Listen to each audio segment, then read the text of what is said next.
3.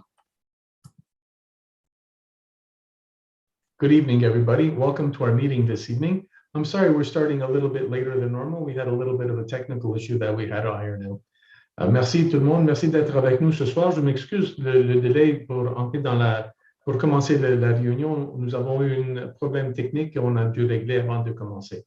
Alors, si on peut, je pense que tout le monde est là. On va commencer. Cette séance du conseil est tenue à huis clos.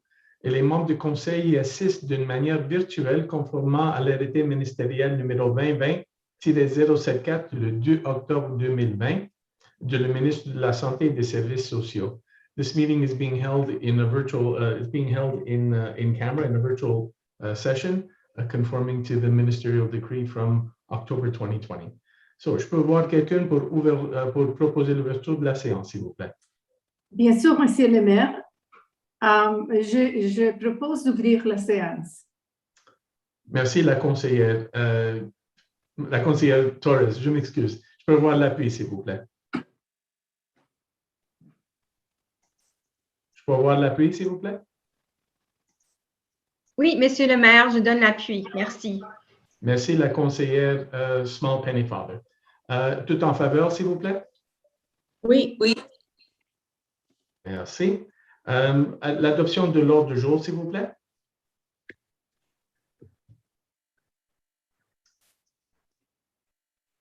C'est Lauren. Oui, je propose que l'ordre du jour sera adopté, Monsieur le maire. Merci. Merci, la conseillère Small Pennyfather. Je peux avoir l'appui, s'il vous plaît?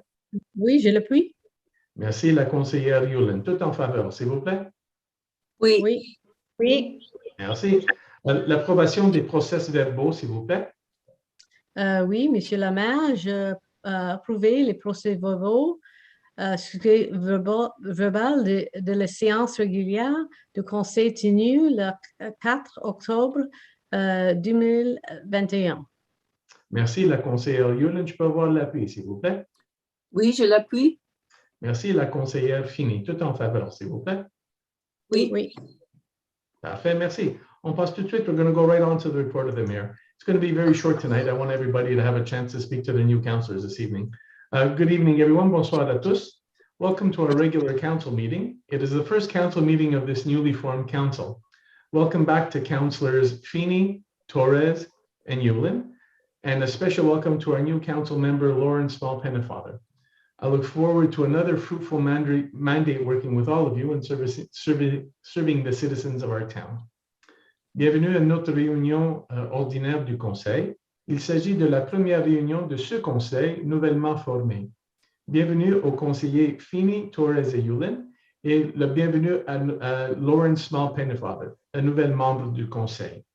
J'attends avec impatience un autre mandat fructueux de travailler avec vous tous et de servir les citoyens de notre ville. Later in the agenda, we'll formally attribute the portfolios to our council members, and I've decided to make some changes to bring fresh eyes to the portfolios. Councillor Feeney retains the portfolios for finance and seniors, but will inherit the portfolio for recreation. Councillor Yulin will retain the portfolio for communications and the environment, but will also now hold the portfolio for public works and buildings. She will handle the portfolio for the environment and will be assisted in that portfolio by Councillor Torres. Councillor Torres will handle the portfolio for urban planning and will be assisted by Councillor Small Pennyfather. She will also assist Councillor Yulin, as I mentioned, in the environment portfolio. And finally, Councillor Small Pennyfather will handle the public security portfolio and will assist Councillor Torres on the urban planning portfolio. We will answer questions from residents that have been submitted until 3 p.m. today on any topic. In the second question period, we will take questions pertaining to the agenda only, submitted via our website during this meeting. Nous répondrons aux questions des résidents soumis jusqu'à 15 heures aujourd'hui sur n'importe quel sujet. Au cours de la deuxième période de questions, nous répondrons aux questions relatives seulement à l'ordre du jour soumis via notre site Internet lors de cette réunion. Thank you very much. Merci à tous. All right, we're going to move on to our councilors' reports. On va passer tout de suite au conseiller. We'll start with seat number 3. What I've asked is the councillors to report on their old portfolios. as they're just starting to undertake their new portfolios. So you'll see them reporting on their old portfolios tonight. Our next council meeting, they're reporting on the new one. From seat number 3, Councillor Feeney will be reporting on matters pertaining to urban planning, finance, and human resources. Councillor Feeney. Thank you very much, Mr. Mayor. Good evening, everyone. Bonsoir. So first of all, I'll start off with the finance area. The water tax invoices were sent out on October the 25th as planned. The town actually made very special efforts this year to try to avoid billing residents for the extra $50 to be without estimate if they would have to go to if they had to estimate it.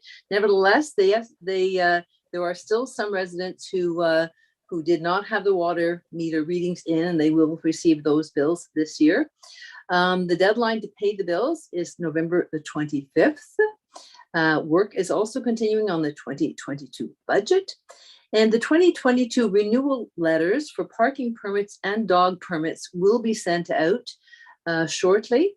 The process is detailed in the letters. And in terms of the sale for the non-payment of tax, the second notices went out. As of today, there is just one property that has an outstanding 2019 balance. In terms of what we're going to see tonight later in the meeting, disbursements, there were quite a large disbursements this past month because it actually comprised almost 6 weeks. So the disbursements for this past month were $1,607,000. And as usual, I like to let you know where your money is going. So it's quite standard, but this month as well, about 60% of the funds were for capital and capital expenditures. In this particular case, it was a total of about $960,000. The vast majority of it, which was related to work on Fenwick, and a much smaller amount for Avon Road. Other major expenditures were, of course, public works as usual. That comprised about 8% of the budget the expenditures this past month. Largest amounts spent there again are the garbage, which is the garbage and the composting and the recycling. That was about $35,000. Contract work came to about $18,000. In addition, there was about $20,000 spent on the environment and trees, and some of this was tree trimming and other parts were purchasing trees. And also there was a large expenditure, about $20,000 for vehicles, vehicle maintenance, vehicle repairs. Some of it was preparing vehicles for the for snow removal, etc. There weren't that many extraordinary expenses in any of the other departments. There was some amount in the arena for getting it prepared, of course, for the skating season. That was less than $20,000. And as usual, deductions at source and utilities amounted to about 25% of the entire amount, or about $380,000. So those were the chief expenditures this past month. If you have any questions on those, you are welcome to ask me. I'll move on now to urban planning. In urban planning, there was 44 permits were issued this past month for various projects. As well, the next meeting of PAC will be on November the 24th. Submissions for that one were due November 10th. And then after that, there will be a PAC meeting on December the 8th. And submissions for that are due November the 24th. There will be a list of the 2022 PAC meetings on the website shortly. And also, as I continue to say, it should be noted that the town hall offices are mainly closed to the public and that permit applications are being made online through the town's website. And the procedure is explained under urban planning. Later in the meeting, you will see that PAC has been busy with a lot of different projects, and one of them is the Easton. And there are details to still be ironed out with the town regarding the siting of that particular project. But the SPAIP have approved, the PAC has approved all the SPAIP aspects, the major aspects of that building. So we're very excited to see that this is going to be a really beautiful building. Everybody's happy with the looks of it. And it will enhance the town as well as providing the extra housing. So We've, as I mentioned last month, we had great cooperation with the developer on this, so we're very pleased to be able to say that was a lot of back and forth, but I think it was really worth it. So that was good work. Thank you, PAC members, and thank you to the team of architects there as well. On the Seniors Committee, there is nothing new to report. So I will just end my report by saying how excited I am to be back on council for this next 4 years, and thanks again to all the residents for your trust in me. We have a lot of exciting projects that are coming up in the next 4 years that I'm going to be looking forward to.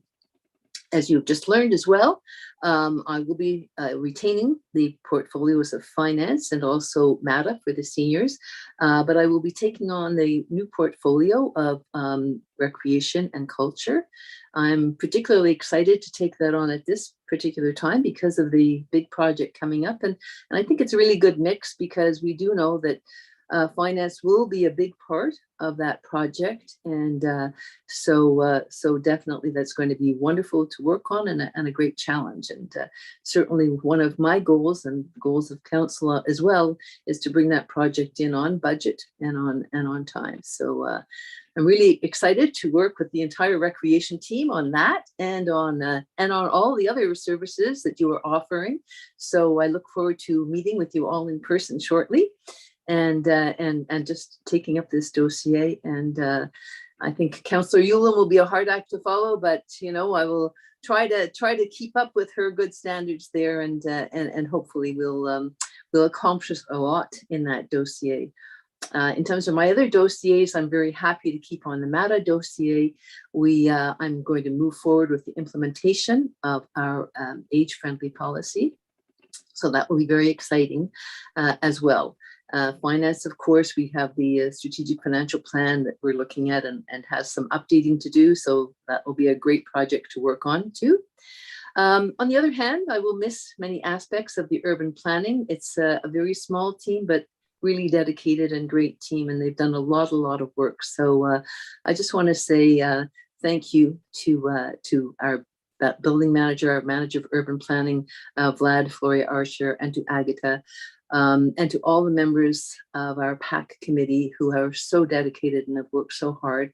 It has been a real pleasure working with you all. You've taught me a lot, and you've taught me how important it is, how important this dossier is for our town to make sure that we continue ensuring the heritage value of our town. So it's great. I'm sure Councillor Torres will do a great job on it as well. So thank you all very much. If you have any questions, please feel free to ask me. Thank you very much, Councillor Feeney.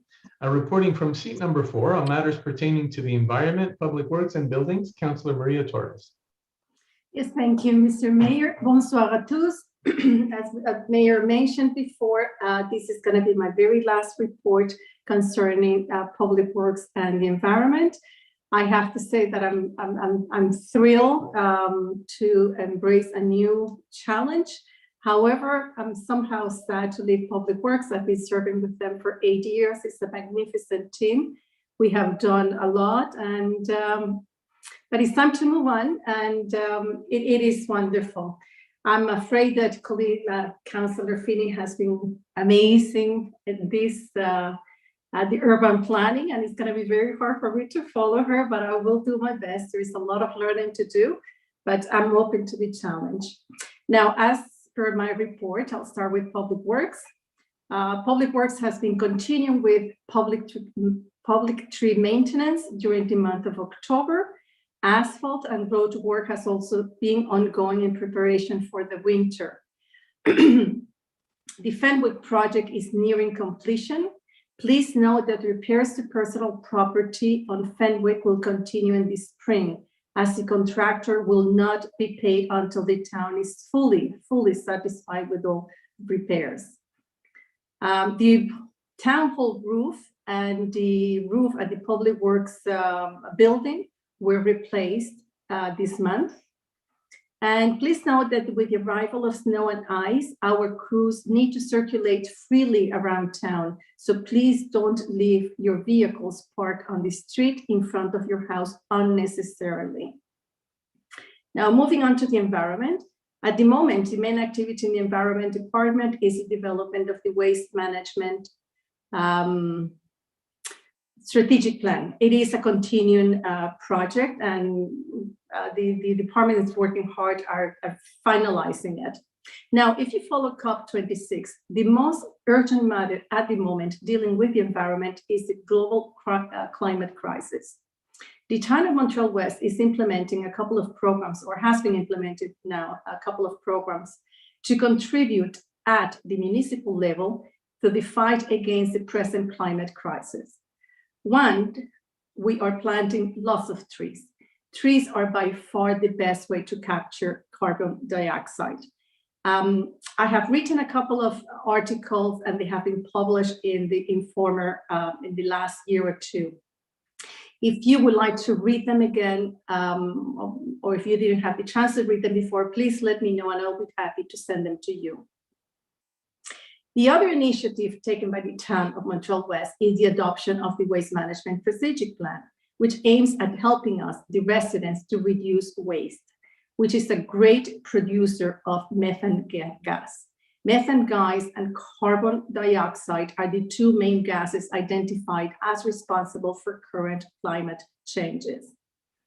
I would like to leave with you today, before I leave my post as the councillor responsible for the environment department, that we as individuals can also take the initiative to join this fight. Firstly, we can collaborate with the town when it comes to planting as many trees as possible in all public areas, including the public area in front of your property. Secondly, become more active when it comes to waste management. Composting is an excellent way to dispose of kitchen and garden waste, thus reducing the production of methane gas.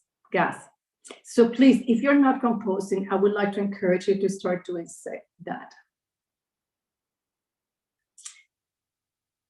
Secondly, let's try to reduce waste at source. Easy ways of doing so are avoiding the buying of items heavily packaged, disposable, or unnecessary items, just to name a couple. And this is very appropriate this time of the year because we're buying Christmas presents. Let's find an alternative. Let's look into the packaging of the things that we're buying and disposing and find different alternatives to celebrate.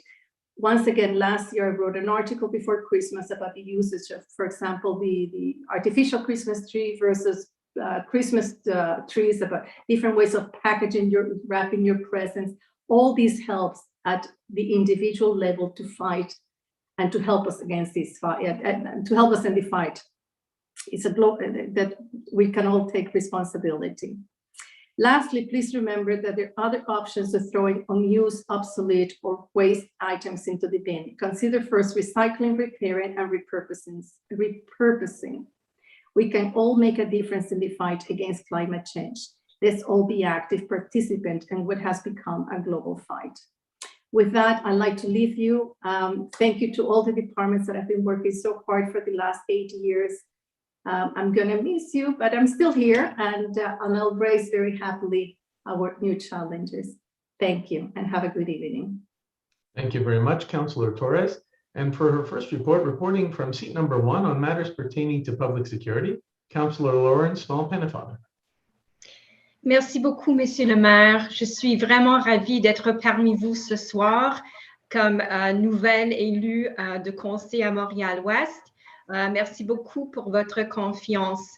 I just am very happy to be here with you this evening, giving my first report as a newly elected member to council. And I'm very pleased to be working alongside Mayor Masella, Councillors Torres, Feeney, and Yulin. My first report this evening will be short and sweet.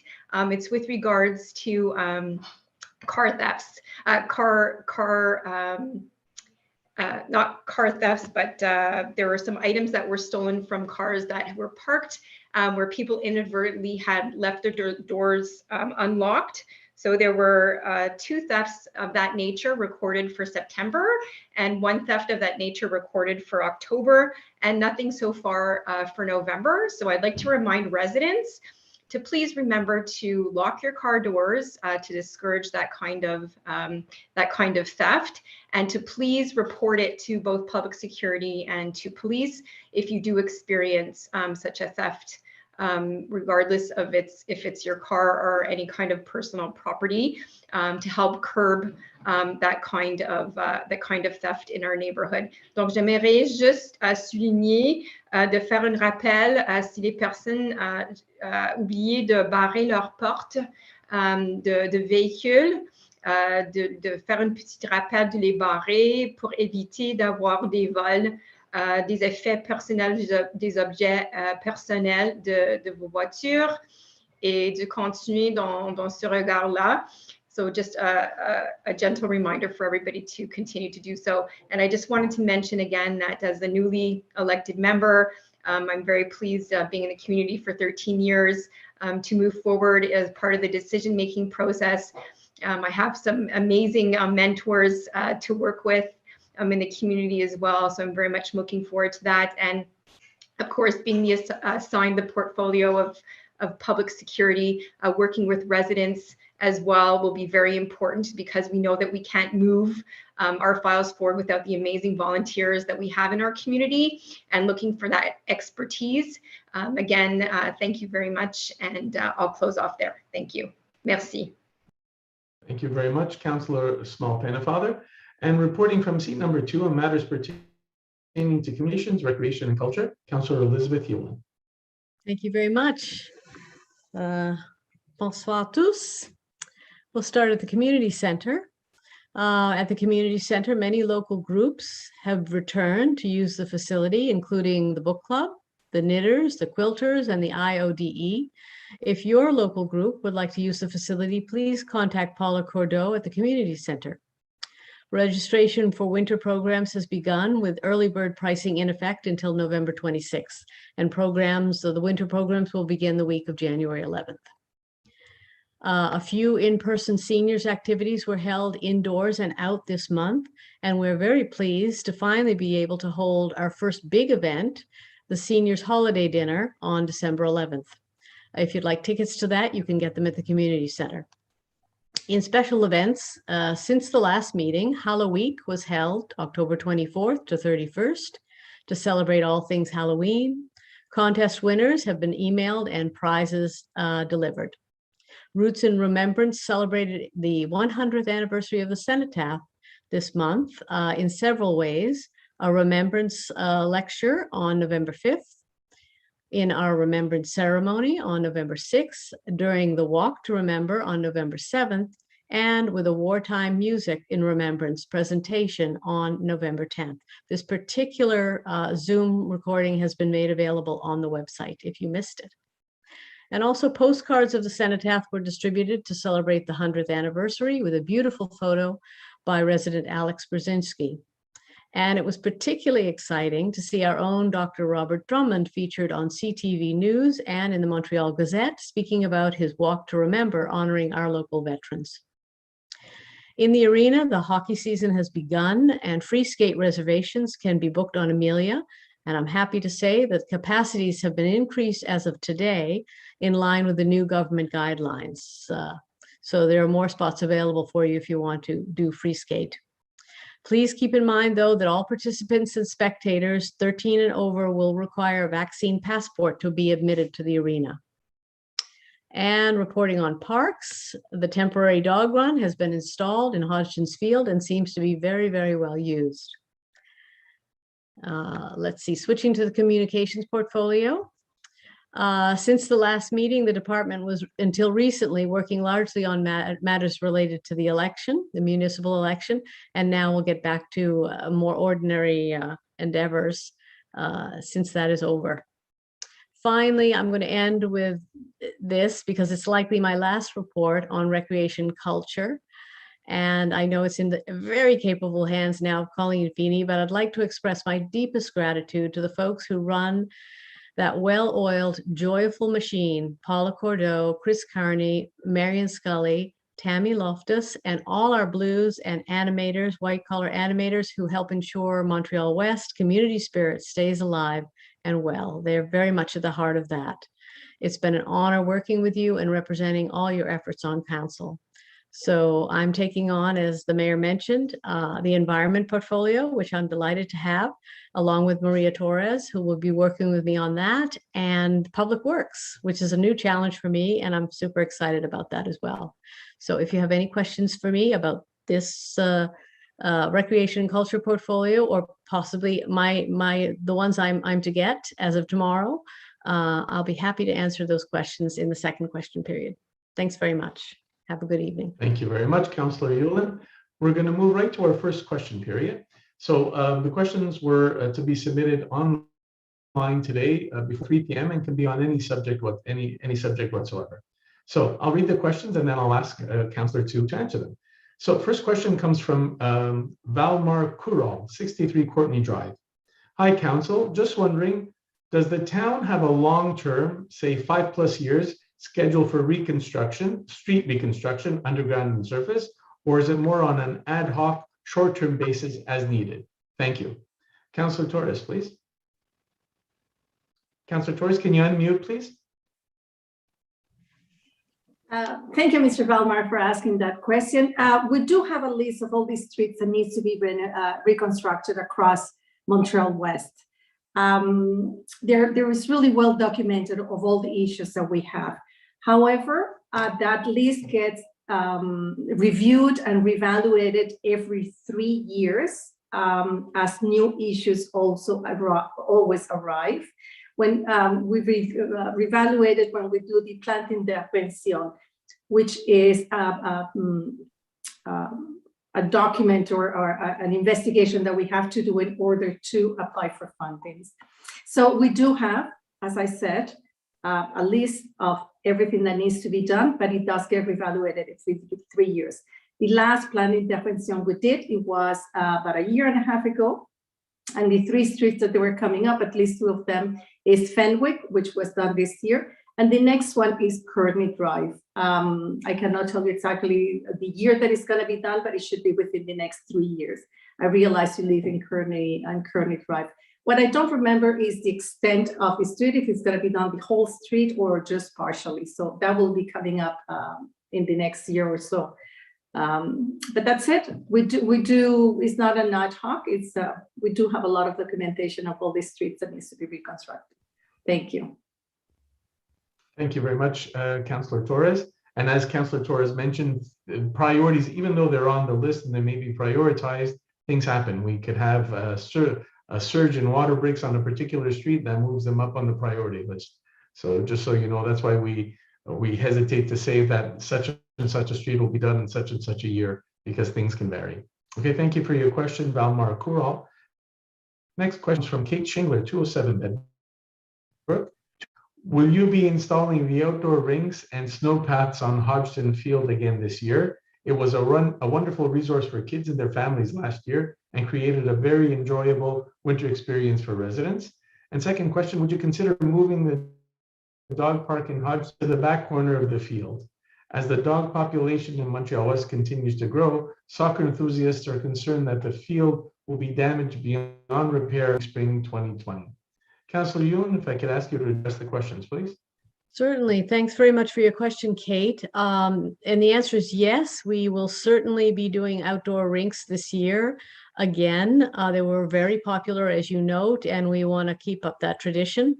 It was one of those things from COVID that I think we'll go forward with that was actually a bit of a silver lining. So the rinks and the snow paths on Hodgson's Field and elsewhere in the town as well. We're looking at having rinks in Davies Park and in Rugby Park. I'm not sure if they're going to put one in Strathern again, but there'll be several of them around town as there were in last winter.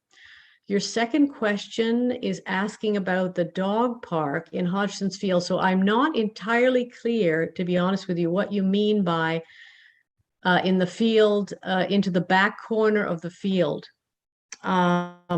We have said that when we build the new rec center, we will look at a place in that vicinity to install a new dog park if that's feasible. So if that's what you mean, then the answer is yes, that would be under consideration. We know that there are a lot of dog owners and a lot of new dog owners in town that would enjoy that. If you're talking about moving the dog park to elsewhere in the field, let's say where the basketball court is or some location like that, then the answer to that would be no, we're not looking at that. So I don't know if that answers your question, but you could email me with some clarification if I haven't answered it, and I'll try to do better with that. But those two possible options, I've given you one yes and one no. So hopefully that helps answer your question. Thanks very much, Kate. Thank you very much, Councillor Yule. And just to reiterate, when we design the new building, that will be something that we can consider to see if it's a possibility to add it there. Thank you very much, Kate Schindler, for your questions. Next question comes from Peter Kerr, 19 Northview, Montreal-West. Public health directives adopted in March 2020 have changed with the availability of vaccine and the use of vaccine passports. Indoor gatherings are now permitted. Will Council now host open meetings to citizens with proof of vaccination? Thank you. Mr. Kerr, we're now developing the plans to return to some iteration of our Council meetings.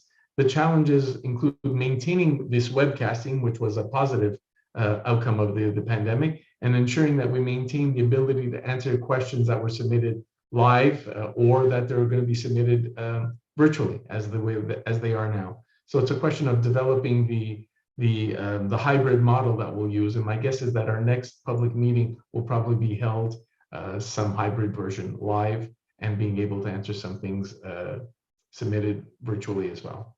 Thank you for your question, Mr. Kerr. Next question from Bronya Zaks, 167 Brock North. I think there's much interest for a seniors home from aging seniors in Montreal-West. Perhaps a private developer would be interested in building a seniors residence if the town had the right zoning in place and other municipal regulations. Can we see some development in the near future? Unfortunately, Ms. Zaks, if the answer was as simply as a zoning question, it would have been solved ages ago. The question is the space that's available. There are not many big lots to entice operators of the seniors residences to build in Montreal-West. About 10 to 12 years ago, we had a meeting with one of the major operators in the province and looked through the town at all available lots. None of them were big enough. If I look now, I can envision seeing a seniors resident maybe where the garage is on Westminster, but that lot isn't for sale right now, so that's not even an option. So it's not a question of zoning, it's a question on the size of the lots. Anybody who thinks that they can build a seniors residence on something that was where the new condo tower, the new condo building is going, isn't aware of the realities. The realities are, and I work in these seniors homes, so I have a very good idea. The reality is that they're putting up big projects with multiple apartments, multiple floors, multiple models, and incorporating rentals and condos. So little spaces aren't what they're looking for. That's not where their return on investment is. So thank you very much for your question, Ms. Bronya Waldman. Next question comes from Tara Schultz, 65 Curzon. We have been residents of Montreal-West since November 2017. During that time, I had one child who is now 5 and a pregnancy with my second child who is now 2.5. We all consume copious amounts of water daily. Knowing that our streets' lead pipes have not yet been replaced, according to the Montreal-West website last updated, the city mandate a lab to test copper levels only this August, only to find out that our levels are over double the government safety standard. We're deeply concerned. What are your immediate plans to remediate this? And the same question basically came from Christopher Mariani at 137 Percival. So if I could ask Councillor Torres to answer the questions, please. Yes, thank you so much. Thank you, Mrs. Schultz, for asking this question. This is an issue that we are at the moment, we're continuing to do research on it. The reason that your lead level at your property was done this year is because every year we do spot testing all across town. As you saw on the website, 70% of the pipes in Montreal-West, the water pipes have been changed, but there is about 30% that has not been done. And in that 30%, we do test, we do spot tests every year. We select certain houses, and this is helping us collect the data that we know so we can make a decision. I do believe that the town, we're very serious about this issue, and we should be finding a solution when we have enough information. We will keep you posted and we'll let everybody know.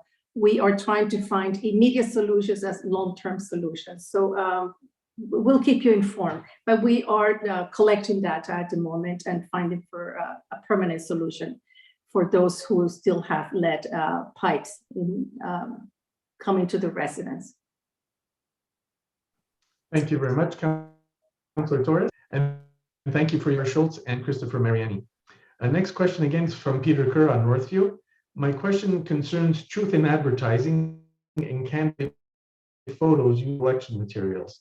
Several candidates have used photos that show them much younger than their current age, and in effect, they are misrepresenting themselves to the electors.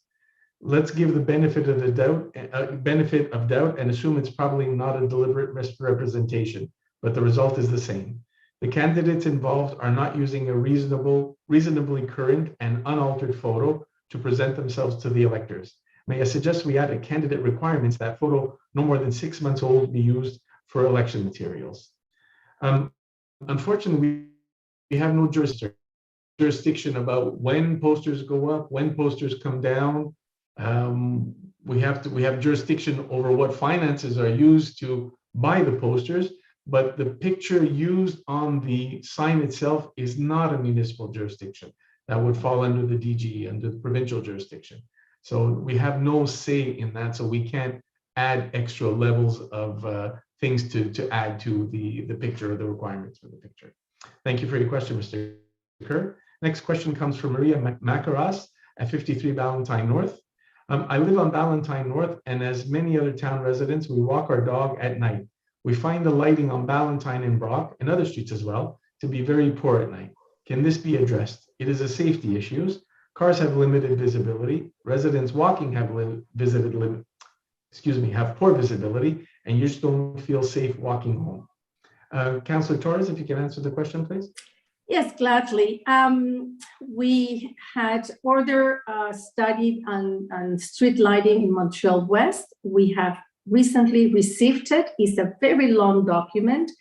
I've heard over 300 pages. So we'll be dealing with in this mandate. We'll be analyzing the results and whatever they came up from. Some of these streets are underlit and some of these streets are overlit. So we needed to hire experts in telling us how to best deal with the lighting at night. So that's something else that it will be coming up soon, and we'll keep everybody informed as soon as we have as soon as we pass a resolution adapting the new lighting system in Montreal-Ouest. Thank you very much, Councillor Torres, and thank you for your question, Maria Macaras.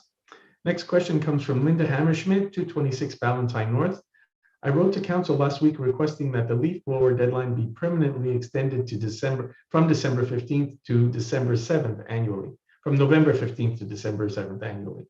The amount of leaves still hanging on trees in town will not all drop and be able to be picked up on November 15th. Moreover, if council truly advocates for seniors, obliging us to rake our leaves after November 15th is contrary to our best interests, particularly as many gardeners refuse to take away the leaves if they can no longer use blowers, and many of us are not able to handle this task. Linda Hammerschmidt, you'll see later in our agenda that we will extend the leaf blowing period until November 30th this year. After we've had a chance to discuss it more in detail, we will make a delay the time frame that you can use blowers. But this year, you'll see later in the agenda that we're going to propose extending it to November 30th. Thank you very much for your question, Linda Hammerschmidt. Next question comes from Kevin Brothaler, 27 Ballantyne North. Warm congratulations to the new council. My first question, please let us know what the current plans are re garbage at the parks. We have previously spoken about Roy D. Locke Park.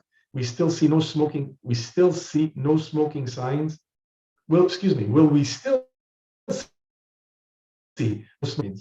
Second, I just wanted to bring the council's attention that we sent our petition by email, which has the support of over 50% of residents on Ballantyne between Sherbrooke and Curzon. We want to know how the new council will meet the town's urban plan, re Ballantyne, Brock, and Strathern, and other problem streets. Thank you very much. So in terms of the parts, if I could ask Councillor Torres to answer that question, please. Yes, thank you, Kevin, for the reminder. I did send your email to Public Works for them to install it. I realized that they have not done it yet, and we will send a reminder again. So there should be some changes soon. Sorry about that, but we will remind them again. Thank you. Thank you, Councillor Torres. And if I could ask Councillor Small-Pennefather to answer the second part of the question, please. Sure. Thank you so much, Mr. Brothaler, for your question. And it's very timely because as the new representative for public security, we will be reestablishing the Traffic Safety Committee. And that will be looking for expertise within our community of our residents who have backgrounds in traffic engineering, traffic consultation, and the like to assist us in making some of these decisions. As you're aware, we don't want to make decisions where, you know, I live on Ballantyne North as well, so I'm very, very aware of the current situation, but we don't want to make decisions that will be at the detriment of others on other streets, because we know we're in such a small town with limited access to some of the main throughways. Making certain decisions in some areas will have an impact on others. So we really need to take a global view on how we're going to move forward. So I'm very much looking forward to reinvigorating this committee and moving that forward. And there'll be a call going out shortly with regards to the Traffic Safety Committee. Thank you. Thank you very much, Councillor Small-Pennefather. And thank you for your questions, Mr. Brothaler. Next question comes from Carolyn Rennie, 25 Ballantyne South. My apologies if this question has already been asked or answered, but we recently moved to Montreal-West. My question has to do with the safety of pedestrians.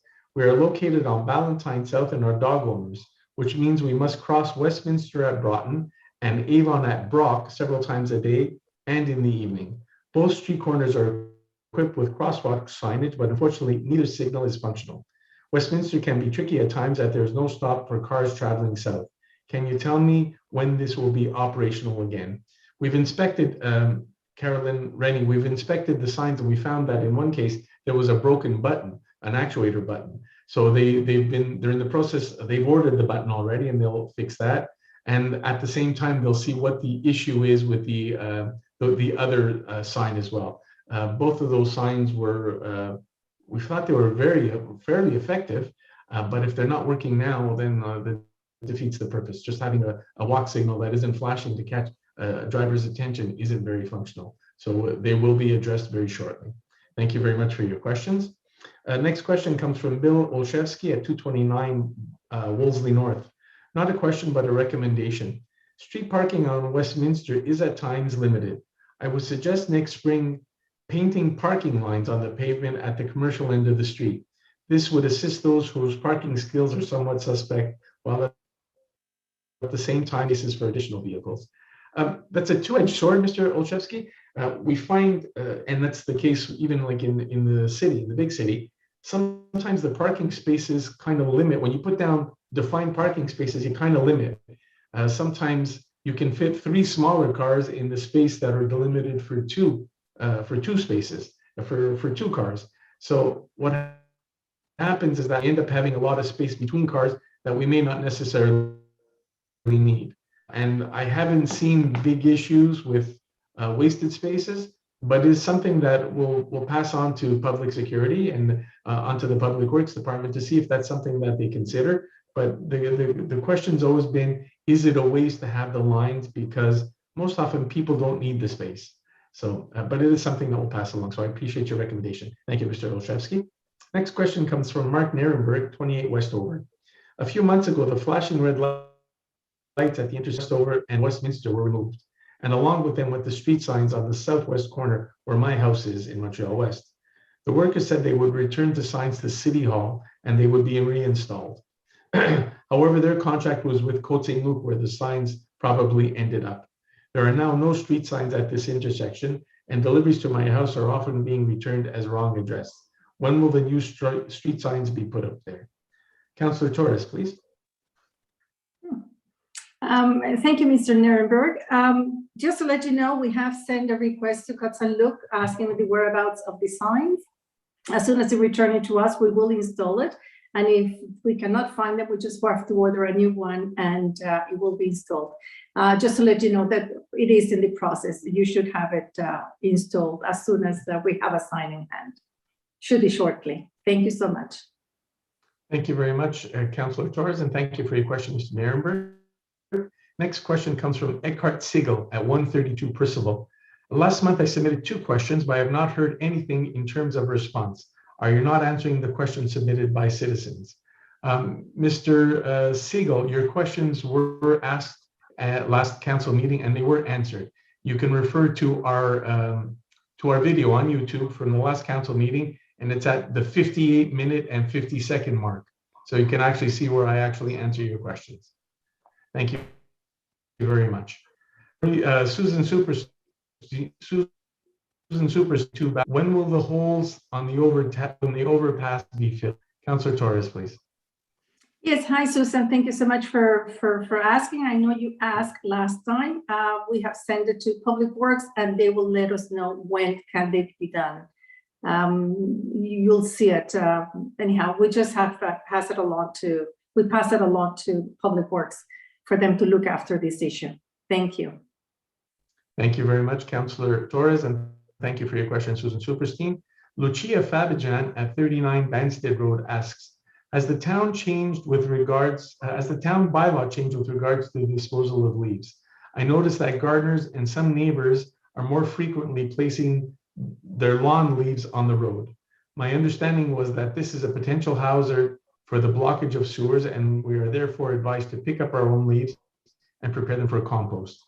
If the bylaw remains the same, you may want to send an email reminder. Please thank you very much for your question. No, there has not been a change to the bylaw. It's still illegal to blow your leaves or to deposit your leaves from your lot onto the street. And exactly as you said, because we don't want them blocking the sewer system. So yes, you're right. They should be picked up. They should be put out for the organic waste pickup. And otherwise, we will speak to public security to see whether or not a reminder needs to be sent out, or whether or not they actually need to visit some of these people that are putting their leaves out onto the street illegally. Thank you very much for your question, Lucia Fabijan. The next question comes from James Mullally, 112 Broughton. First part of the question, the council has indicated that they're hoping to increase taxes by no more than $100 per residence for the new recreation complex.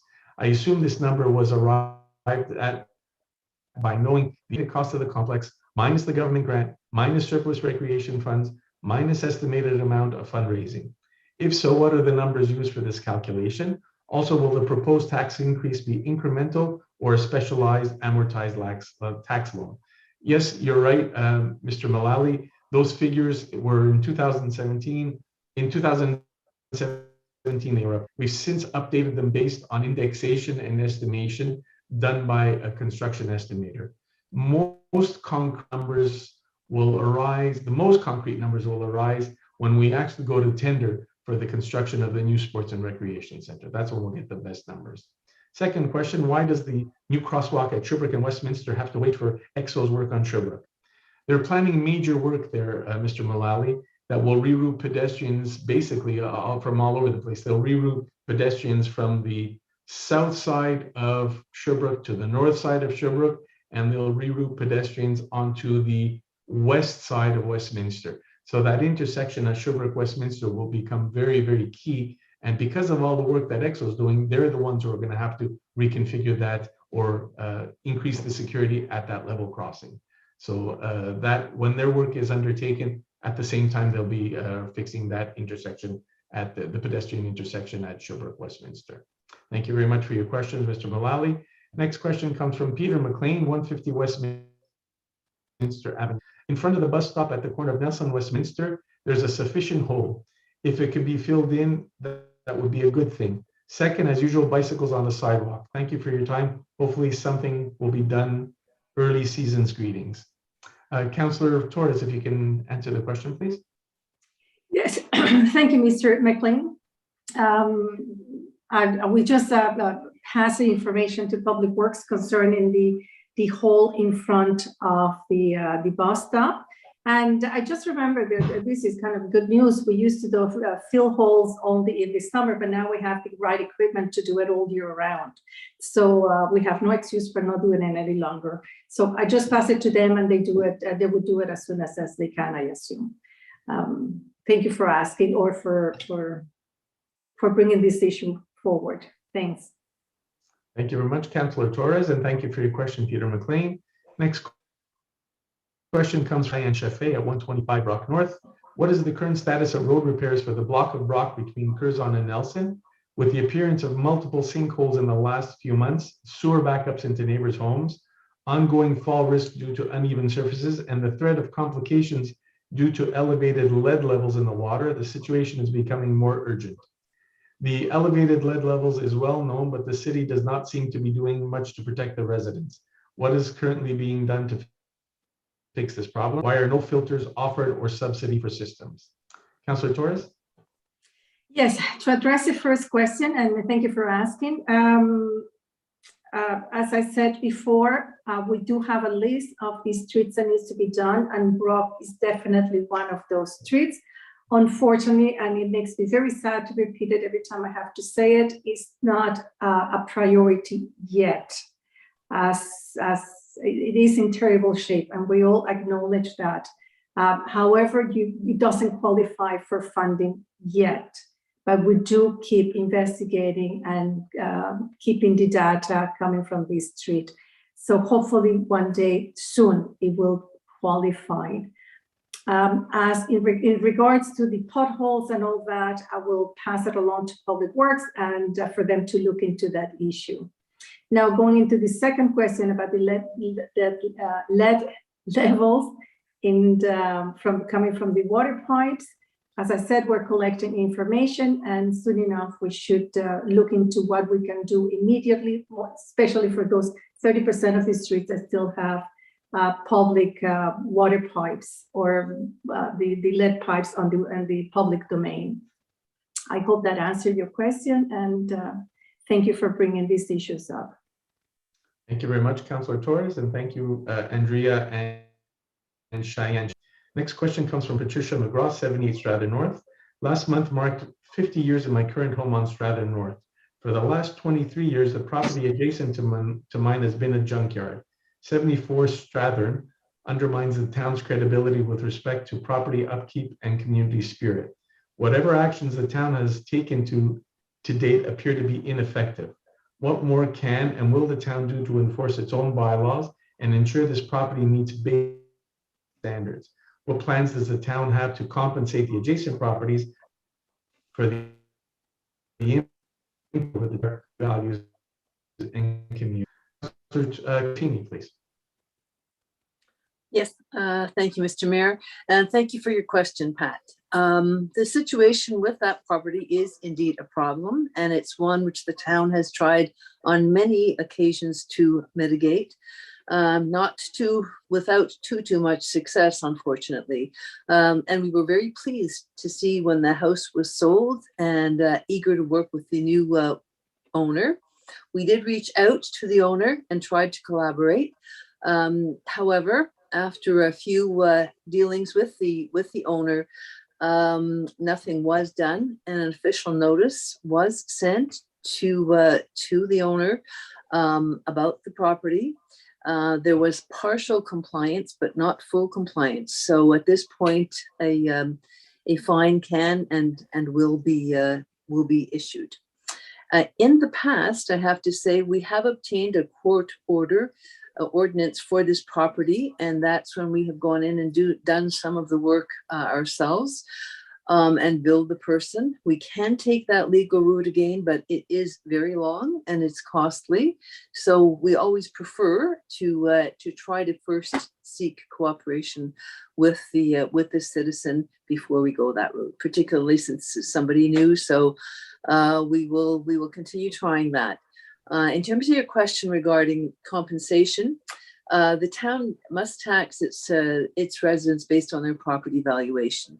So if you feel that your property has become devalued because of this, the only way to handle this would be to ask for a new valuation of your property. This is not done by the City of Montreal, by the Town of Montreal-West. This is done by the City of Montreal. So that would be the only option that you could take then. So thank you for your question, and rest assured we are continuing to work on this ongoing problem. Thank you. Thank you very much, Councillor Feeney. Thank you for your question, Patricia McGraw. Next question comes from Desiree McGraw and Chris Merrily, 208 Wellesley North. Congratulations to the Mayor and Council members Feeney and Torres on their acclamation, and to Councillor Yulin on her re-election, and to new Councillor Small Pennefather on her election. My question pertains to some issues that came up during the campaign. How can we better engage our town's youth, particularly teens and young adults in the community? Could there be a town-led open forum to gauge how they want to contribute? Can we create a youth green team? And second question, outdoor rinks were a huge hit last year. Have you looked into using the tennis courts for this purpose? For Yulin, please. Sure. Thanks very much for this question, Desiree.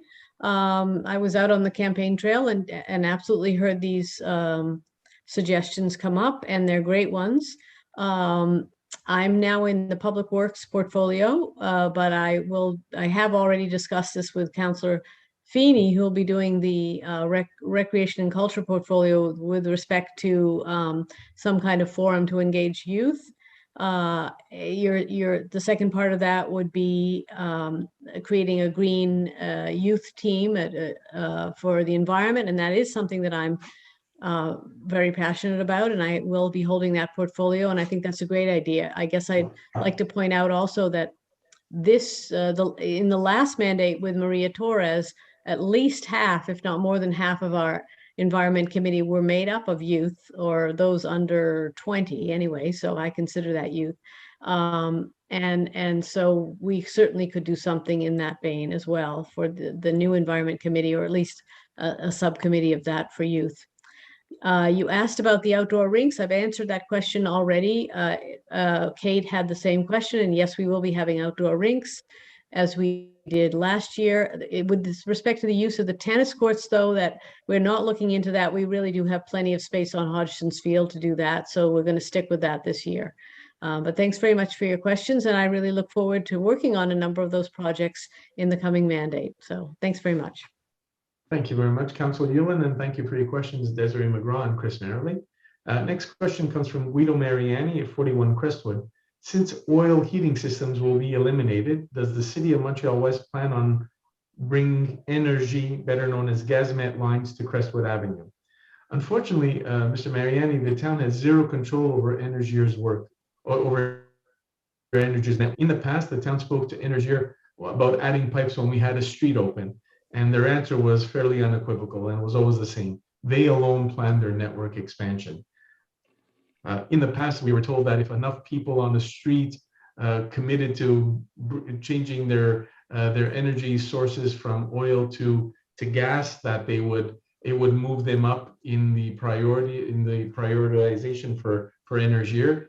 But that never came to people that rally to do those kind of things, and they never came across. So unfortunately, the answer doesn't rely on the town, doesn't stand with the town. The answer stands with Energier when they will be expanding the network into north of the hump onto Crestwood. All right, so I wish I had a better answer for you, Mr. Mariani, but it's outside our control. Thank you for your question, though. Last question is from Joanne Goldwater, 279 Sheraton Drive. First of all, I would like to congratulate the mayor and councillors who have been acclaimed and elected. We have a great council, and I wish you all the best of luck for the coming 4 years. Although I live north of the hump, I spend a lot of time on Westminster because I try and support our local merchants. Recently, on 2 occasions, I have seen a police car tearing by at very high speed. What can council do in order to prevent a dreadful accident from occurring there? What are 2 things? If it was a police car going by with their lights on, responding to a call, there's not much the town can do about that. They're the professionals, they're off to a call, and they're not going to be so concerned about what the town has to say about speeding through it.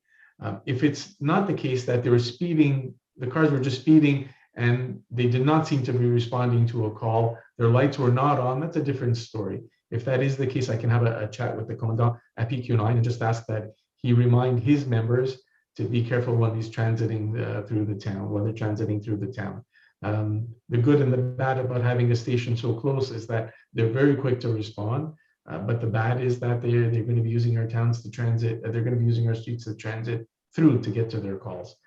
So if it's a question of them speeding through without the lights on, that is something I can address with them. Okay, so thank you very much for your question, Joanne Goldwater. So that brings an end to the question period, first question period. So we're going to move back to our agenda now, and we're going to go to the contracts in the town clerk's office. We're going to speak about the regular council meeting calendar for the year 2022. If I could have somebody move the motion, please. Yes, Mr. Mayor, I moved that the regular meetings of council in 2022 will be held in the music room of the town hall on the last Monday of the following month at 8 p.m., except in September, October the 2nd, and December 2nd, which will be held on the second to last Monday on these dates: January 21st, February 28th, March 28th, April 25th, May 30th, June 27th, August 29th, September 19th, October 24th, November 28th, and December 19th. And secondly, that this calendar be posted in the Suburban. Thank you very much, Councillor Torres. I think you said though January 21st, it's January 31st. 31st, yeah. Yeah. 30th, yeah. Okay, so if I could have somebody second the motion, please. Yes, I second that. Thank you very much, Councillor Yulin. All in favor, please. Aye. Aye. Aye. Thank you very much. Agglomeration Council regular meetings. This next motion is what allows me to sit at the Agglomeration Council meetings and speak for the town.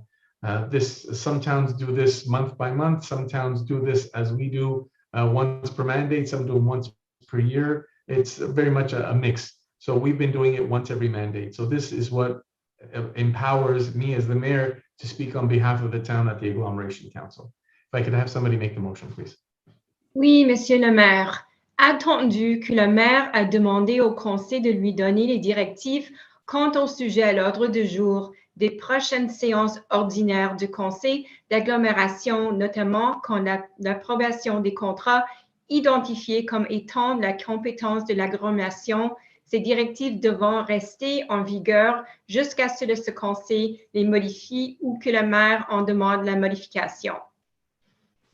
Il fut que le représentant de la ville au conseil d'agglomération, Monsieur le maire Benny Massala, et pour le mandat de représenter les intérêts de la ville au meilleur de son jugement et en particulier de se renseigner quant à la légitimité de toute imputation de dépenses à l'agglomération, notamment en ce qui traite à la répartition des coûts entre l'agglomération et les villes liées et de voter en faveur de telles affectations seulement ceux on donne les mesures où elles peuvent être considérées comme légitimes.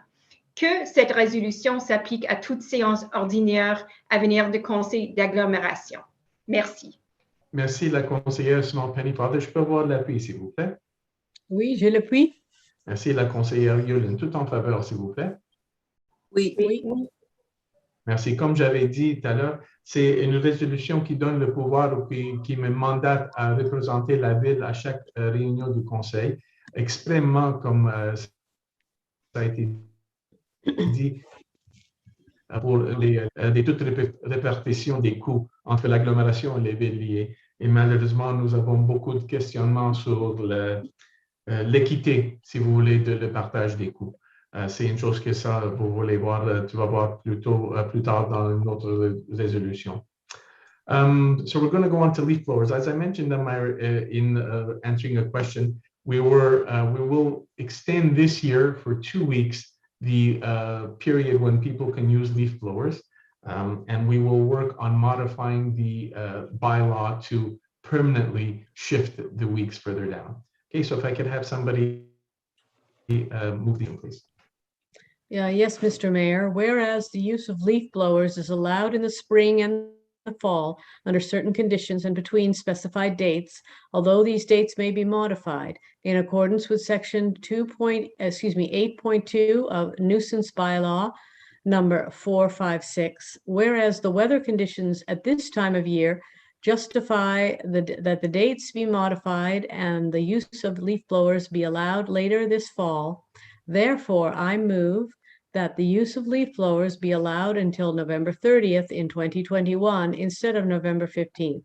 And secondly, that the notice be posted on the website to inform the public of this change. Thank you very much. Councillor Ewan, can I have a seconder, please? Yes, Mr. Mayor, I second that. Thank you very much, Councillor Feeney. All in favor, please? Aye. Aye. Aye. Thank you very much. The next thing, as I was speaking before, the Minister for Municipal Affairs, until now we've been trying to negotiate with the City of Montreal to redefine the cost-sharing structure for the shared services. And the Minister of Municipal Affairs had previous ministerial decrees put in there a time limit saying that Montreal and the demerged towns need to come up with a deal by a certain period. And that gave a little bit of an impetus to sit down at the negotiating table. Unfortunately, the negotiations didn't bear any fruit because Montreal came and just sat there and put forward no proposals. Even though we put together 4 proposals, they didn't even come with counter proposals on any of those. So now, unfortunately, the Minister of Municipal Affairs has kind of thrown us under the bus and now has reissued her ministerial decree, and she has removed any kind of a time limit on this ministerial decree. So she's further eliminating any reason for the City of Montreal to sit down with us at the table. So this is a resolution where we're urging the minister to reconsider this ministerial decree.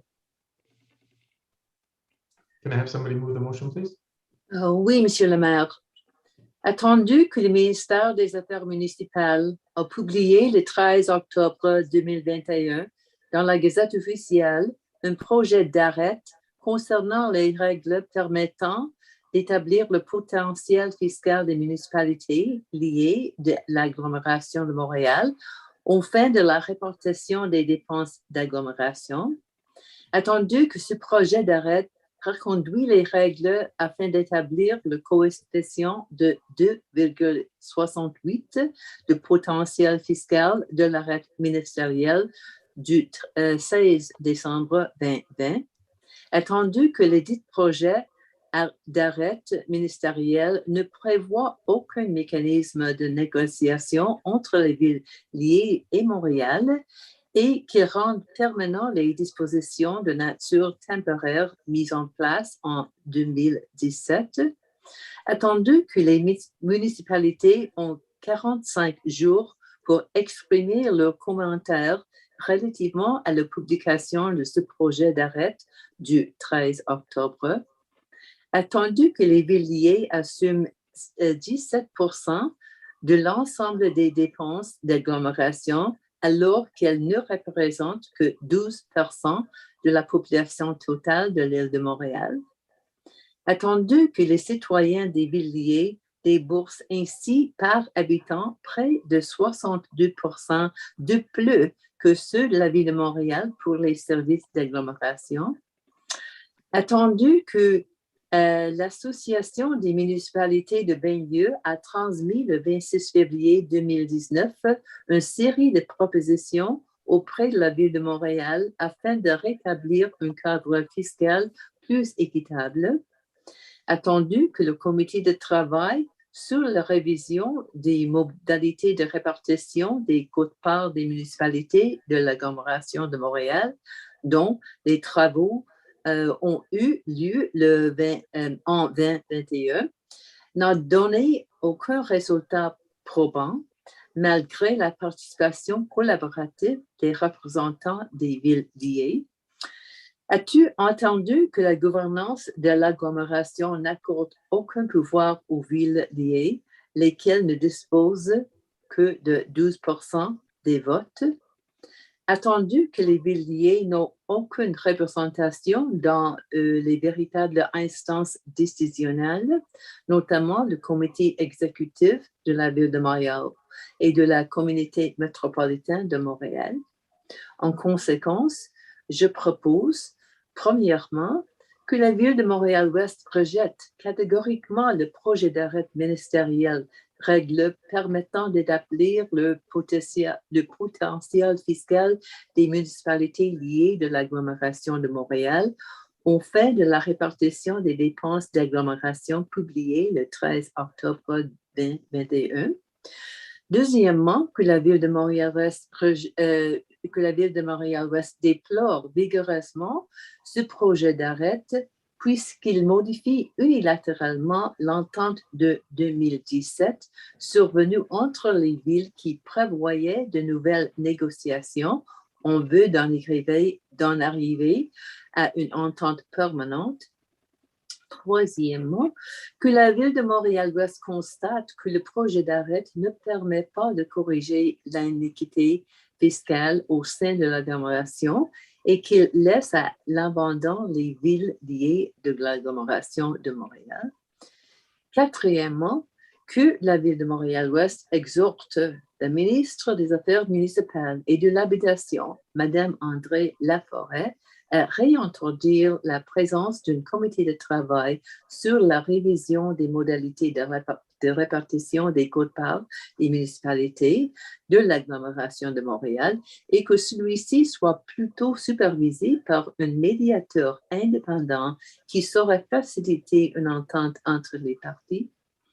Cinquièmement, que la Ville de Montréal-Ouest invite les représentants de l'Association des municipalités de banlieue à rencontrer la ministre afin que cette dernière intervienne selon les objectifs de la présente résolution. Et finalement, que cette résolution soit transmise aux personnes suivantes. Madame André Laforêt, ministre des Affaires municipales et de l'Habitation. Madame Chantal Rouleau, ministre déléguée au transport et ministre responsable de la région de Montréal et de la métropole. Monsieur François Legault, Premier ministre du Québec. Madame Dominique Anglade, chef de l'opposition officielle à l'Assemblée nationale. Monsieur Gabriel Nadeau-Dubois, chef parlementaire du Québec solidaire à l'Assemblée nationale. Monsieur Paul Saint-Pierre Plamondon, chef du Parti québécois, Madame Marie-Claude Nicole, députée de Vaudreuil, Madame Erika Desjardins-Dufresne, ministre des Affaires municipales et de l'Habitation, les députés de l'Assemblée nationale qui représentent des circonscriptions de l'île de Montréal. Merci, la conseillère Fini, pour le grand discours. Je peux avoir l'appui, s'il vous plaît? Oui, je l'appuie. Merci. Tout en faveur, s'il vous plaît. Oui. Oui. Merci. Approval of, Administration and Finances, approval of disbursements for the period October 2nd to November 11th, 2021, please. Yes, as outlined a little bit in my report, I move that the list of accounts payable from October the 2nd to November 11th, 2021, totaling $1,607,008.79 be approved and paid as listed. Thank you very much, Councillor Feeney. Can I have a seconder, please? Yes, I second the motion, Mr. Mayor. Thank you. Thank you, Councillor Small-Pennefather. Can I have all in favor, please? Aye. Aye. Délégation des pouvoirs pour le mois d'octobre et de la première moitié du mois de novembre. Je propose que soit approuvé le rapport du directeur général concernant l'exercice des pouvoirs délégués en vertu du règlement numéro 2005-002 pour le mois d'octobre et la première moitié du mois de novembre 2021. Merci, la conseillère Small-Pennefather. Je peux avoir l'appui, s'il vous plaît? Oui, je l'appuie. Merci, la conseillère Torres. Tout en faveur, s'il vous plaît? Oui. Thank you. Merci. Amendment to Resolution 2021-0708-005 for roof repair contract. Just so you know, folks know, the roof repairs that were done to Town Hall and to Public Works Building were to be charged to the surplus. In fact, now they're going to be charged to the regular budget. So if I could have somebody propose the resolution, please. Yes, Mr. Mayor. Whereas Council adopted resolution number 2021-10708-005 by which it awarded a contract for the renovation work of the town hall roof and the public works building roof to Entreprise Cloutier et Gagnon Limité, whereas it was resolved to charge this expense to the unallocated surplus, whereas it is now deemed advisable to pay the contractor through the regular budget. Therefore, I move that paragraph 2 of resolution 2021-0708-005 be replaced with the following. To charge this expense to budget codes 02-920-72-721 Town Hall and 02-920-30-725 Public Works. Thank you very much, Councillor Torres. And just to be clear, the budget code for Town Hall was 02-920-72725 for Town Hall. Can I have a seconder for the motion, please? Yes, I second that. Thank you very much, Councillor Feeney. All in favor, please. Aye. Aye. Aye. Thank you very much. Number 11, the Urban Department Site Planning Projects and Architectural Integration Program, SPAIP. Okay. Yes, Mr. Mayor, I move first to acknowledge receipt of the minutes of a meeting held by the Planning Advisory Committee, PAC, on November 10th, 2021. Second, to approve as presented under the SPAIP the following plans submitted to this meeting in accordance with the recommendations of PAC as outlined in the minutes. 122 to 124A Westminster North, installation of a commercial sign. 176 Bedbrook, replacement of a back door. 447 to 449 Wolseley North, replacement of a bathroom window. 252 Percival, replacement of a back door and transom. 3, to approve with conditions under the SPAIP the following plans submitted to this meeting in accordance with the recommendations of the PAC as outlined in the minutes. 227 Brock North, replacement of 22 windows, installation of 2 skylights, replacement of 2 windows with a patio door, replacement of a regular door with a window, replacement of railings in front on front stairs and capping the front stairs and landing in pavers, replacement of fascia and soffits. 150 Ballantyne South, replacement of 27 windows and a patio door. 34 Wolseley South, replacement of main entrance canopies. 149 Percival, replacement of front stairs, landing and railings, as well as the replacement of the front door, side lights and transom. 307 Strathern North, replacement of 13 windows. Fourth, to approve with conditions under the SPAIP the following plans submitted to this meeting in accordance with the recommendations of the PAC as outlined in the minutes, it being understood that the matter of the proposed siting with respect to the location of the permanent stakes will be settled in the building permit by the Urban Planning Department. And this one is 45 Westminster South, the Easton project, construction of a new mixed-use building. And 5, to defer the examination of the following plans to a next meeting of this council in accordance with the recommendations of the PAC as outlined in the minutes. 136 Sheraton, replacement of 2 windows with a patio door in the back. 45 Westminster South, cornice and the front door canopies on the new mixed-use building. Thank you very much, Councillor Feeney. Can I have a seconder, please? Yes, I second that. Thank you very much, Councillor Yulin. All in favor, please.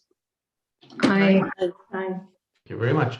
The next 3 are minor exemption requests. For all 3 of them, I'm going to ask Councillor Feeney to give a very quick summary and then read the resolution, please.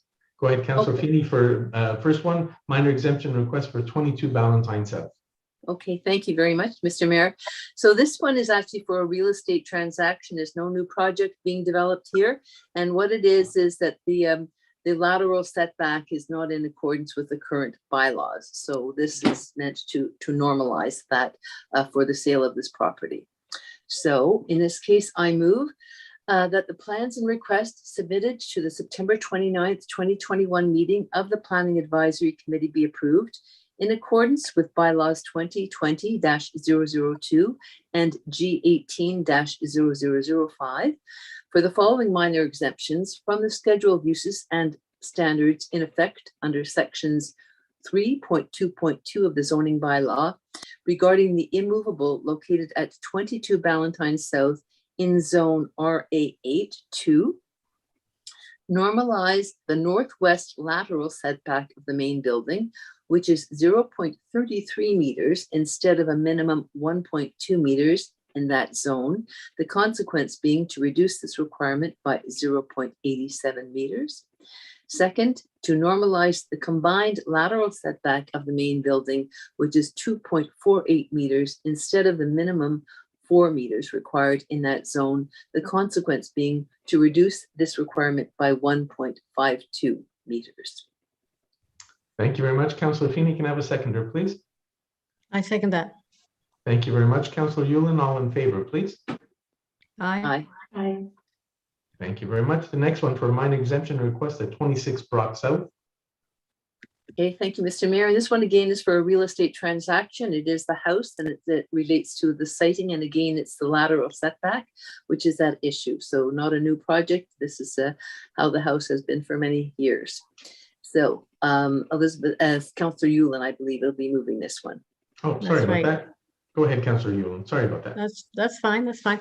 I move that the plans and requests submitted to the September 15th, 2021 meeting of the Planning Advisory Committee be approved in accordance with bylaws 2020-002 and G18-0005 for the following minor exemptions from the schedule of uses and standards in effect under section 3.2.2 of the zoning bylaw regarding the immovable located at 26 Brock South in zone RA-8 to normalize the south lateral setback of the existing garage, which is 1.03 meters instead of the minimum 1.2 meters required in that zone. The consequence being to reduce this requirement by 0.17 meters. Thank you very much. Councillor Yulin, can I have a seconder, please? I second it. Thank you very much. Councillor Torres, all in favor, please? Aye. Aye. Thank you very much. And the last minor exemption request, Councillor Feeney, if you could just give a short précis, please. Yes, so this one is not for a real estate transaction and this one is for a project. So when there's a new project that requires a minor exemption, it takes a lot of study because these exemptions are not given very easily. We have to show that there's some kind of prejudice to the owner and we have to get the compliance of the nearby neighbors. So in this particular case, the owners of this property are building an extension and they are going to be building a balcony on the top of the existing garage. So in fact, it is the garage which is existing already, which is derogatory. It is too close to the property line. In this case, PAC reviewed it and they felt that that there would not be any additional problem with the neighbors. And in fact, there's written consent from the neighbors on each side for this. So they have agreed, as council has, to allow for this particular minor derogation. Thank you very much. Councillor Feeney, can I have somebody move the motion, please? Yes, Mr. Mayor, I move that the plans and requests submitted to the September 15, 2021 meeting of the Planning Advisory Committee be approved in accordance with bylaws 2020-002 and G18-0005 for the following minor exceptions from the schedule of uses and standards in effect under section 3.2.2 of the zoning bylaw regarding the movable located at 161 Stratton North in zone RB-2. 2, authorize the building of an extension on top of the existing garage, which is located 4.86 meters from the property line, while the minimum rear setback is 6.1 meters in that zone. The consequence being to reduce this requirement by 1.24 meters. Thank you very much. Councillor Torres, can I have a seconder, please? Yes, I second the motion, Mr. Mayor. Thank you, Councillor Small Pennefather. Can I have all in favor, please? Aye. Aye. Thank you very much. Now we're moving on to Public Works, a contribution agreement with the Ministère des Transports de Québec concerning repair work on Avon, amendment number 1. As we mentioned in the past, as part of the Turcotte work, we had a lot more traffic going up and down Avon, and that caused an earlier degradation of our road. The Minister of Transport gave us financial aid in the amount of $600,000. That work was supposed to have been finished to repave that length of Avon from the bottom of the hill all the way to the border with NDG Côte-Neige. And that work was to be completed by November 30th, 2021. We were able to pave the bottom section from Westminster going south. We did that work already, that's already been finished. But the work that was going on the other side from Westminster going towards Côte-Neige, when we did our due diligence, we found that the piping underneath that ground was problematic. So we didn't want to pave a road to only have to open it up in a year or so to fix the problematic pipes. So we've asked the government to give us a little bit of a delay, considering we have to now coordinate with the city of Montreal, and nothing happens quickly in the city of Montreal to make that work happen. So this is an amendment to that agreement, delaying the second portion of the work. If I could have somebody move the motion, please.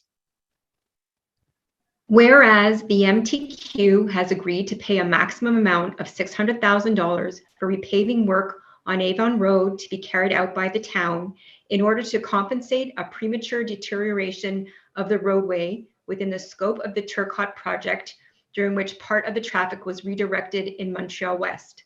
Whereas an agreement was prepared for this purpose and accepted by council, resolution number 2019-0826-010. Whereas the deadline for completion of work in this agreement is November 30th, 2021. Whereas part of the fixing work was carried out this year, but on a section of Avon Road only. Whereas the MTQ has agreed to extend the deadline until November 30th, 2024, and an amendment has been prepared for this purpose. Therefore, I move 1, that the town of Montreal-West accept the terms of amendment number 1 to its agreement with the Ministère des Transports de Québec concerning the contribution of the latter in the amount of $600,000 intended for repair work on Avon Road. 2, that Mayor Benny Masella be authorized to sign this agreement on behalf of the town. Thank you very much, Councillor Small Pennefather. Can I have a seconder, please? Yes, I second the motion. Thank you very much, Councillor Torres. All in favor, please. Aye. Thank you very much. The next one is going to be awarding of a contract to a firm to design the sports center, the Sports and Recreation Center. And it's a big contract, but before we award the firm, I just wanted to go over the work that was involved in the background before we came to this point. So I'm just going to read it. It's a section, a paragraph. It's in English and in French, but I want to read it because I want everybody to understand the quality and the quantity of the work that went into the recommendation to award this contract tonight. The town launched a call for tenders for this mandate on September 27th. We were well informed of this before that we were going to award this mandate tonight. At the end of call for tenders, we received 5 bids.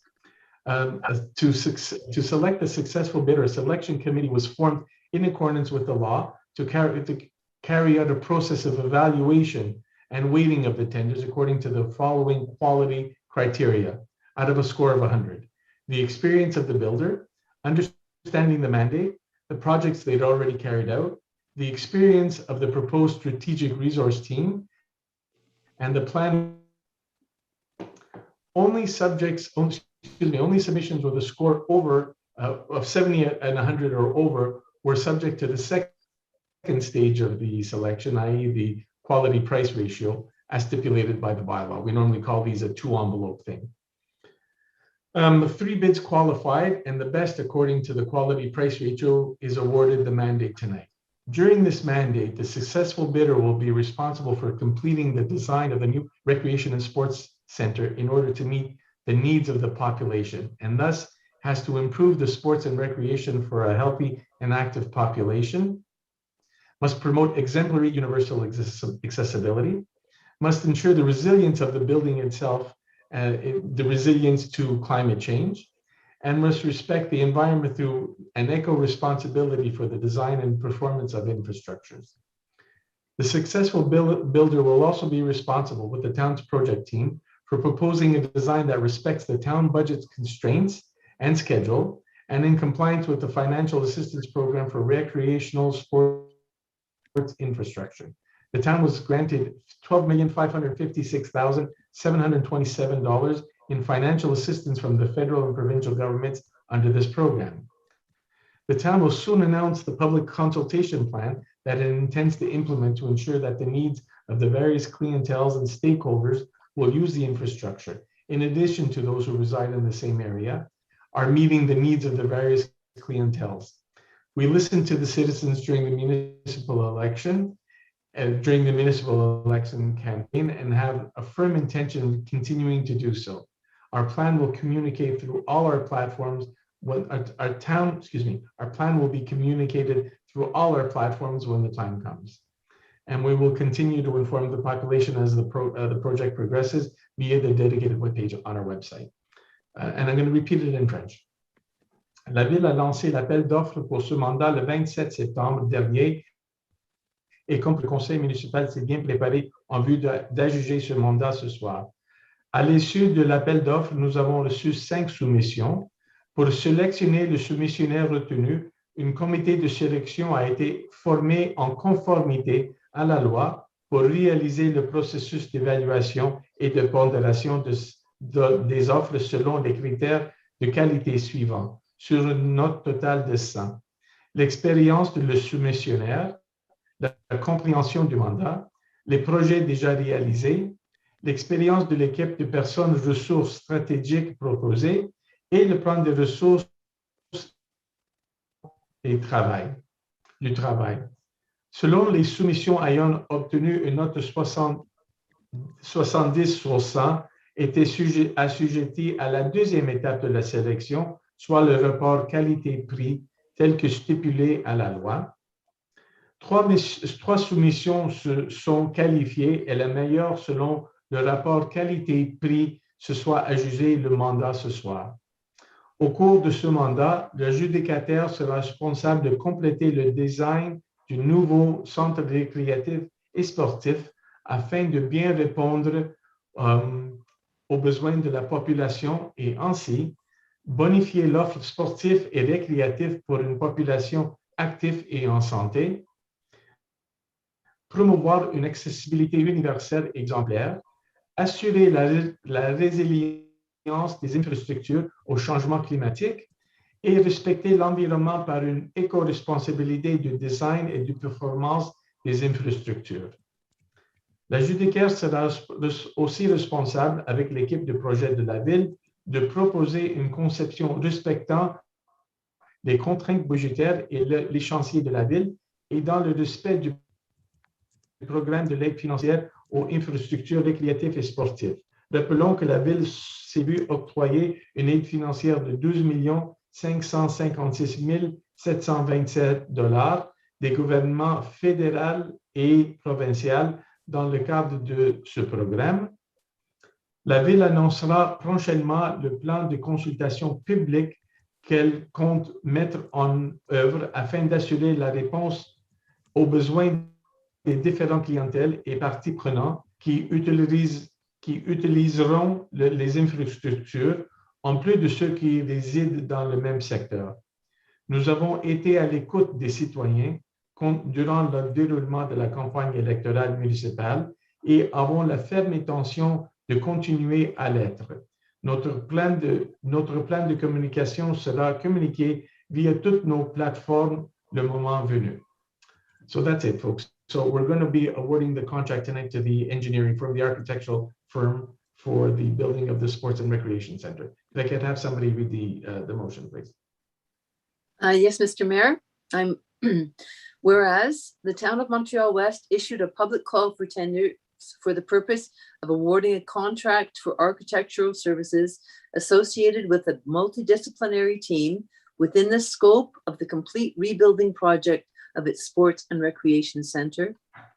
Whereas 30 tender documents were ordered on the Service électronique d'appel d'offres, SEAO, whereas 5 service offers were received at the town, which had to be evaluated by a committee on a qualitative level before its members could take the element of price into consideration.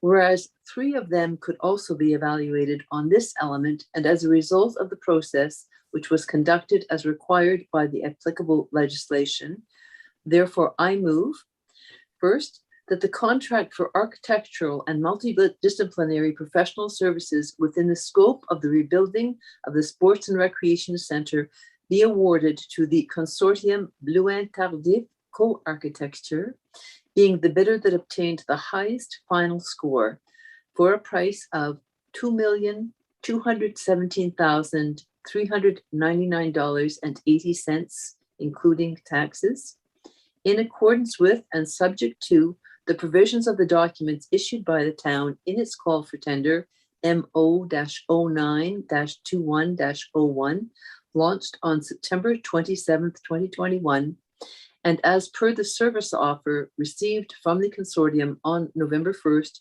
2021. And second, that this expenditure be charged to budget code 22-332-22-72.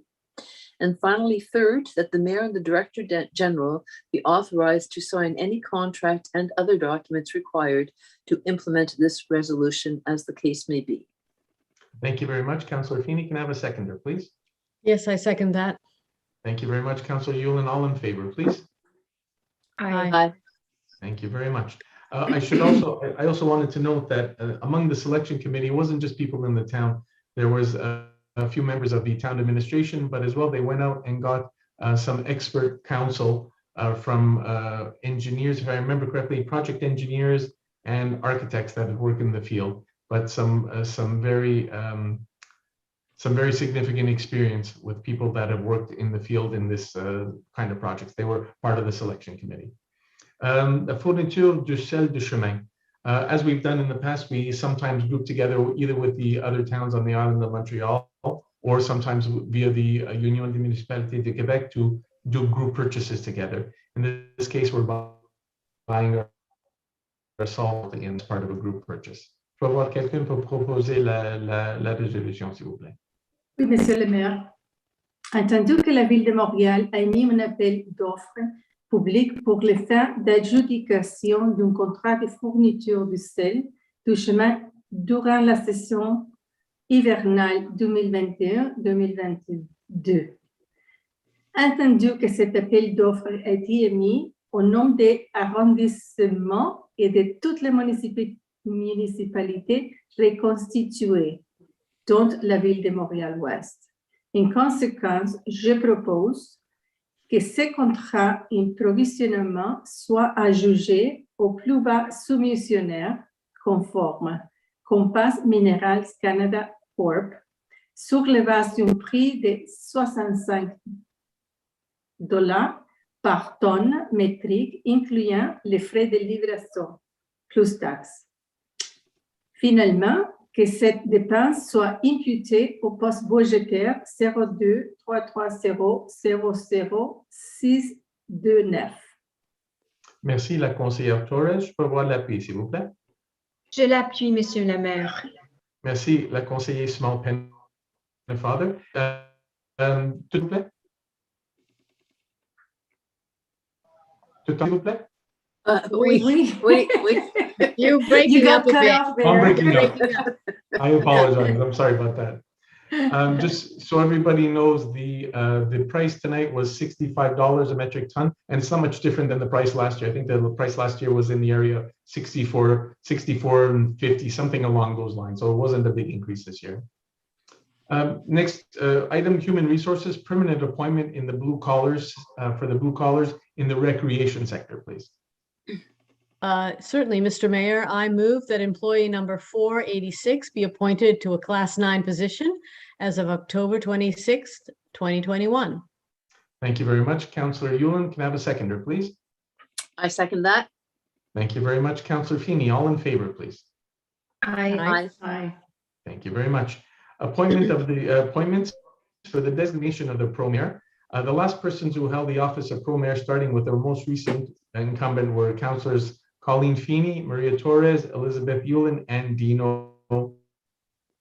As we said, we do this in rotation, 4-month rotation. So it'll be up to the next person now. It'll be Councillor Yulin who will be appointed. So if I could have somebody move the resolution, please.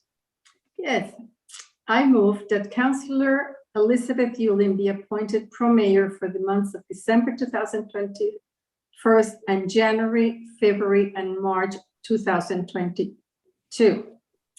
That Councillor Elizabeth Yulin be designated to replace Mayor Betty Masala on the Agglomeration Council as necessary, and that a copy of this resolution be forwarded, if needed, to the Agglomeration Council. And last, that this appointment take effect on December 1st, 2021. Very much. Councillor Torres, can I have a seconder, please? Yes, I second the motion, Mr. Mayor. Thank you, Councillor Small Pennefather. Can all in favor, please? Aye. Aye. Thank you very much. As I mentioned in my report, we have the councillor portfolio, so this is where it becomes somewhat official. If I could have somebody make the motion, please. Certainly, Mr. Mayor, I move that Councillor Lauren Small Pennyfather be entrusted with the responsibility of matters pertaining to public security and urban planning as a second individual in that portfolio. That Councillor Elizabeth Yulin be entrusted with the responsibility of matters pertaining to public works, communication, and environment. That Councillor Colleen Feeney be entrusted with the responsibility of matters pertaining to finance, recreation, and topics related to the status of age-friendly municipality. And that Councillor Maria Torres be entrusted with the responsibility of matters pertaining to urban planning and as a second on the environment. Thank you very much. Councillor Yulin, can I have a seconder, please? Yes, Mr. Mayor, I second that. All in favor, please? Aye. Aye. Thank you very much, folks. Deposit of documents, just to let everybody know that the statements of pecuniary interests of council members were filed by myself, Mayor Masella, Councillors Colleen Feeney, and Councillor Lauren Small Pennefather. Their two councillors will have, I think it's on December 15th, if I'm not mistaken, is the time limit to file their statements of pecuniary interests. Now we move on to notice of motion, reading, and adoption of bylaws. This next one here is, the next one here is to it's to bring up to date our code of ethics, la code de déontologie, and that happens every time there's a new mandate. It needs to be brought up to date. So, je donne avis de motion que dans la présentation à une prochaine de séance de conseil, le règlement intitulé Règlement édictant un code d'éthique et de déontologie pour les élus municipaux et remplaçant le règlement 2017-009. Un projet de règlement en ce sens fut déposé au Conseil et mis à la disposition du public. That's it. We're moving on to the second question period. The second question period is only questions allowed that deal with the with things that were on the agenda tonight. And we do have one question tonight. The question comes from Abby Shivitz at 138 Ballantyne North. Would the town consider regulating the fall season use of leaf blowers on a basis of current weather conditions and the status of leaves on the trees rather than adhering to fixed dates on the calendar, as has been the past practice? Maybe this is already being considered. Thank you.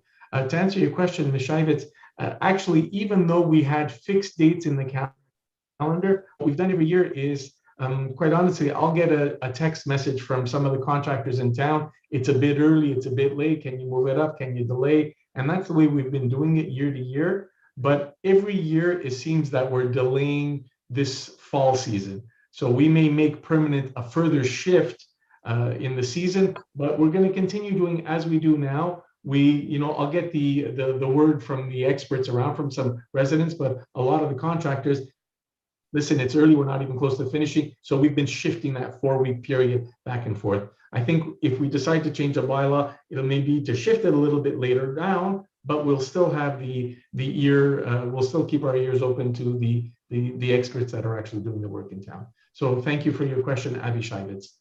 And I think that's it. So if I can have somebody move to close the meeting, please. Can I have somebody move to close the meeting? Did I freeze again? At 9:57 p.m., no other questions being asked, that the meeting be terminated. Thank you. Thank you very much, Councillor Pennefather. Can I have a seconder, please? Yes, I second that. Thank you very much. All in favor, please. Aye. Aye. Aye. Thank you very much. Have a good evening, folks. Have a good evening. Thank you for joining us. Merci d'avoir été avec nous ce soir.